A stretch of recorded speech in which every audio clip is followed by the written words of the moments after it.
গত পরশুদিন 25 তারিখে যখন প্রচণ্ড বৃষ্টি হয়েছে, এখানে কিছু গরু এবং ছাগল ছিল। আমার সাথে আমাদের সিটি কর্পোরেশনের সচিব, ম্যাজিস্ট্রেট, আঞ্চলিক নির্বাহী কর্মকর্তা সহ আমি এখানে এসে নিজে গরু ছাগলকে এখান থেকে সরিয়ে দিয়েছি। পরবর্তী সময়ে আমরা জানতে পেরেছি আবার কিছু কিছু মানুষ গরুর ব্যাপারীরা সহ এখানে এসছে। আমি রাত্র 1:30টার সময় এখানে এসছি।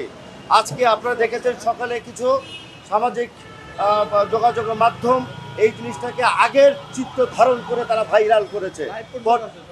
আমি আপনাকে বলছি, আমাকে কথা বলতে দেন। সে পরে আজকে সকালবেলা থেকে এখানে ক্লিন এবং পরিষ্কারের কাজ আপনারা যদি দেখেছেন অব্যাহত আছে। এখন একটা বিষয় হলো কি, একটা জিনিস দেখতে হবে।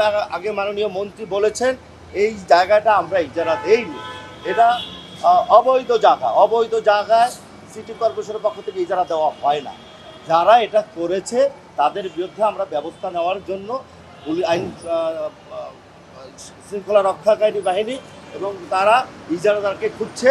ইজারাদারকে তারা জবাবদিহির জায়গায় নিয়ে আসবে। ইজারাদারের সাথে আমি একবার কথা বলেছি, তাকে বলেছি কেন এই জায়গায় আসলো। ইজারাদার বললেন তাদের সাথে তাদের কোনো সম্পৃক্ত নেই।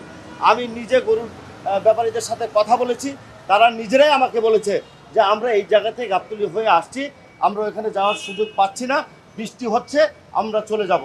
এবং আমি নিজে থেকে তাদেরকে এখান থেকে সরিয়েছি। ইজারাদারদের বিরুদ্ধে কেন ব্যবস্থা নেবে? ইজারাদার তো এখানে হাট বসায়। ইজারাদার বলছে যে আমি কথা শেষ করি। আমি বারবার বলছি যে এটা নির্ধারিত হাট না। আপনাদের কাছে তো বহু রেকর্ড থাকে, রেকর্ড থাকবে, রেকর্ড সমস্যা না। সমস্যা হচ্ছে যদি সরকার এবং সিটি কর্পোরেশন এই বাজারের ব্যাপারে আমরা অবস্থান দিতাম যে না এটা আমাদের নির্ধারিত বাজার, তাহলে আপনারা কথা বলতে পারতেন। আমরা বারংবার বলছি, সাধারণ জনগণকে অনুরোধ করছি, অতিরিক্ত বৃষ্টি হওয়ার কারণে আশ্রয় নিয়েছিল এবং হয়তোবা আশ্রয়ের পরে তারা বাজারকেও কন্টিনিউ করার চেষ্টা করেছিল, কিন্তু আমরা সেটা সরিয়ে দিয়েছি। 2 বার সরিয়ে দিয়েছি, আজকেও দিয়েছি। আপনাদেরকে এবং জনগণকে তো আমাদেরকে সহায়তা করতে হবে। একটা জনবহুল রাষ্ট্র, হাজার হাজার মানুষ, লক্ষ লক্ষ মানুষ বৃষ্টির মধ্যে আশ্রয় নিয়েছে। আমরা সরিয়ে দিয়েছি, পরিষ্কার রাখছি এবং আমরা তো এই বাজারের ব্যাপারে অবস্থান নিচ্ছি না যে না এটা আমাদের বাজার থাকবে। আপনারা কথা বলছেন কারণ আমরা তো তা বলছি না।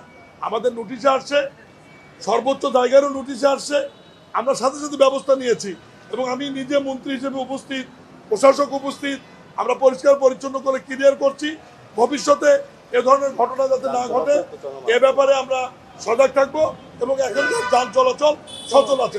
সবাইকে ধন্যবাদ।